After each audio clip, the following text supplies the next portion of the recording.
As the largest in the swarm, I thus dub thee the Queen Bee. Now quickly start laying eggs. We've got a lot more movies coming out.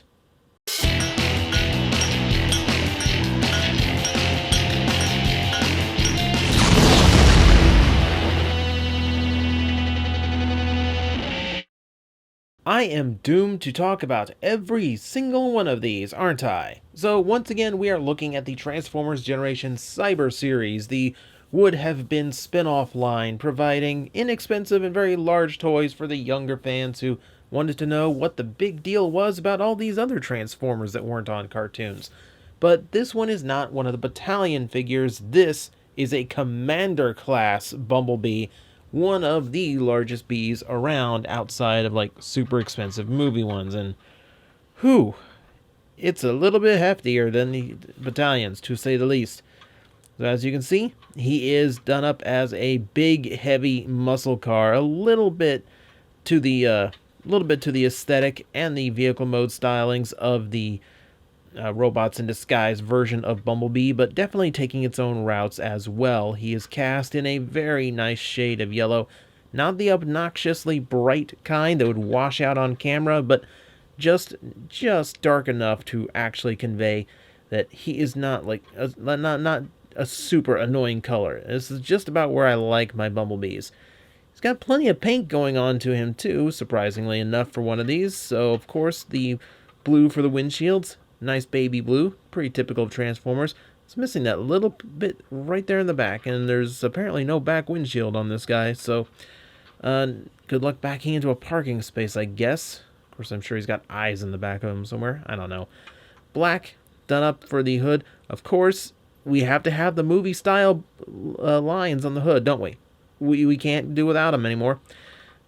Down here along the base, we have the black running around. That is extending to what I assume is the bumper, though it doesn't extend out in any way, wrapping all the way around. You can see that same baby blue used for headlights or turn signals or whatnot, because we also have these things. That's a big G molded in, and that's a backwards G. That's a little bit weird. He's got spirals for headlights. Never seen that before. And then, of course, silver for the grille. The silver is also present in what's probably his most interesting bit of molding, these gigantic exhaust pipes sticking off the side. What, you weren't replacing Hot Rod's place in Transformers as it was. You have to go and rip off the exhaust pipe look, too. That's pretty typical of Bumblebees these days, honestly, isn't it? 2 Autobot symbols tampographed on the sides, just in case you forgot that the bright yellow car is an Autobot. Spot for, I guess it's an exhaust, because it looks a little bit too deep to be for his tail, or for his license plate, but hey, at the very least, the rear bumper is gray, so it's a little bit closer to what I would expect. Big, heavy vehicle. I like the spoiler, too. That's a little bit of throwback to the Classics one. You know, one thing about the Camaro design, not a whole lot of spoiler going on. I like that. I like that kind, though. So, yeah. It's a big, big muscle car, and it's really hard to actually get it in frame. I have to reach real far, because this is, hopefully I'm in frame for his robot mode, which is quite huge. So yeah, pretty simple, not a whole lot going on. I guess we can go ahead and get him to transform and see what we've got in the robot mode. Not a whole lot to this guy, because hey, of course, he's just a gigantic Legion class toy. And I'm not kidding. The Robots in Disguise Bumblebee Legion class figure is where this toy draws its inspiration. If you know that toy, you will recognize this transformation. So, on that big stem, we click that into place. Leave that for now, because we need to get his arms out like so. Once they're rotated up and clear the body, you can move them down on these big ratcheted joints, which I think is just like faux detenting. I don't think they actually want to do actual springed ratchet joints in these things. So open that up and then flip the feet out like so. You'll find a nice little click in that'll hold those into place. And with that, we bring all of this down where the Bumblebee head has to poke up Go ahead and do that from the rear. It's a little bit easier. Now the trick to get everything lined up. You've got little tabs here in the gray spots where you have to tab them into those little spots there in the yellow. So make sure that's all lined up. Squeeze it all down together. And if you got it in the right spot, that should smoothly connect into place. And then another tab connecting the back shell down to his lower back. And that should give you your full robot mode. We'll go ahead and get him straightened up and presentable. And put him back all the way to the back of the review stage.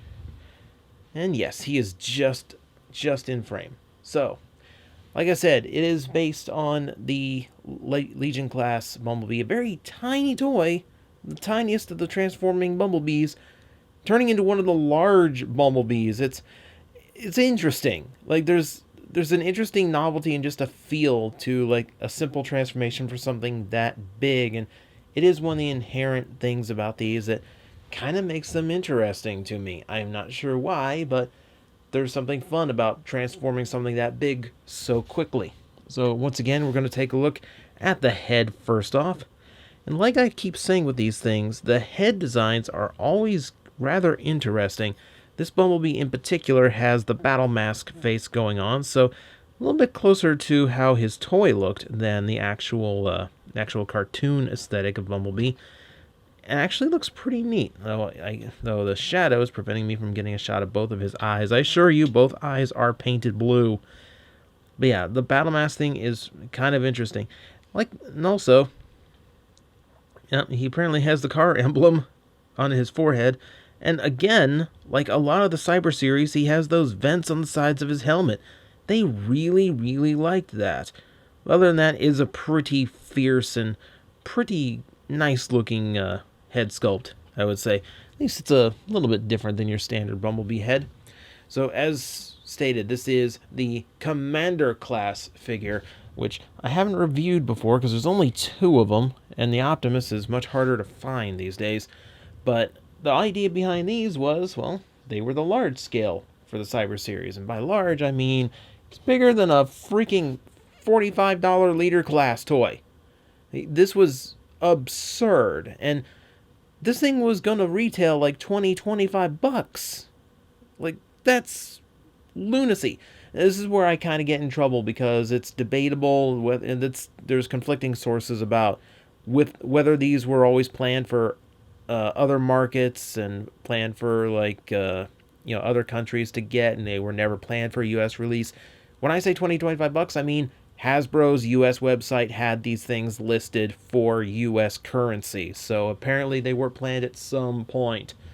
But yeah, that's what it looks like now. I think this one's at Universal Studios. I can never really remember all the ones that they have available, and I don't know if they keep switching them out or not.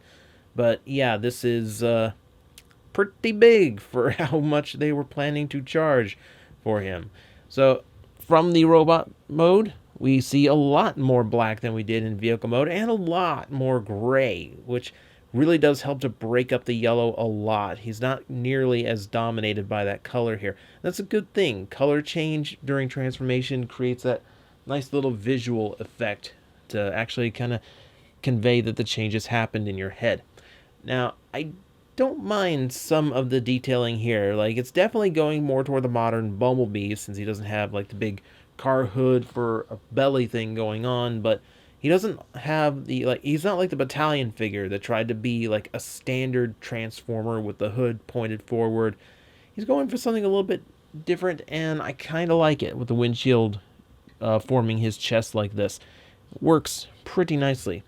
Now, the sculpting on here is pretty thin. There's not a whole lot of detail going on. You can see the hands fully molded in, as well as a little bit of tech greeble going on in his midsection, but more often than not, pretty standard stuff going on. I'll go ahead and show you from the back. You can see where he's a little bit hollowed out in some areas. He's still pretty solid. Like, that's the thing about these, is that they are hollowed out, but they're still hefty and solid feeling. Like, this does feel like it was meant to be played with by a young kid and survive plenty of hours of play. But still, you can see why he was only going to be about $20 or $25, because these hollowed out all over the place. That said, he still feels solid enough to make a passing toy, so, again, he's not really suffering for it much other than complexity and part count. Speaking of, if I go ahead and show you the articulation just to get it out of the way, you can see he has a fully ball-jointed neck, so his head does have some up and down range as well as full 360-degree rotation. Then we get into the shoulders. That's ratcheted. That might be properly ratcheted now that I hear it again. That's pretty sturdy. Or it might just be a really good fake. You also have an outward shoulder, so the two together do give you some universal range, though it does kind of get in the way because of that tall shoulder of his. Full bicep rotation is good. 90-degree elbow is better, so that gives him full articulation in the arms. There's nothing at the waist, and because of that big stem to transform him, I don't begrudge that. But where he starts coming up short is down here, because he has these fully detented in hips, so he has universal range there, but no knees. None. It's just his leg, his entire leg is one solid piece all the way through. Which is one reason why this toy is so inexpensive, is because it's a very large piece of plastic, but it's only one piece of plastic. In fact, I'm pretty sure everything from here all the way through might be a single piece, just because a lot of the molding seems like that would work, and it's all painted. The thigh, the knee, all the way to here, you can see where it's oversprayed there, where the two meet. That's a lot of paint to mask the fact that it's all molded one part. But that's why it's so inexpensive, is because shortcuts like that are taken. And then just to round it off, nothing at all at the ankle.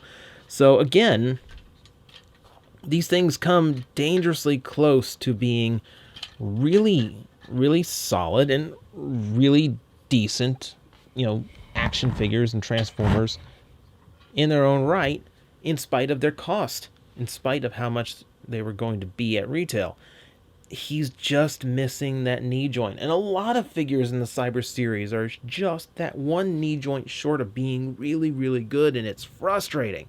So close to being like just everything it needs to be. But as such, it does come up short. And for the original intended retail, that's not a shock. And also, as you can see, no accessory, because very few of them had that. But he has the 5mm post in his hands in case you want to arm him with something. So that is Cyber Commander Bumblebee. It's a really interesting look at a toy line that could have been. If this took off, who knows what we could have gotten. Especially knowing the Transformer toy lines tend to get better as they go on, to see that they already had such potential. Like, I genuinely wonder what we lost because for whatever reason, or Hasbro didn't like what fans had to say about the Beast Hunters Deluxes, or whatever the reason was that we didn't get them. I kind of wish it had continued after all. And yeah, I do know there's 2 new Battalion figures out there. I have no idea how to procure them, and it's going to be quite a while before we revisit this line again, because I don't have the Commander Optimus. So, somewhere down the road, we might be looking at these again, because I think it's going to be my fate to talk about all of them at some point.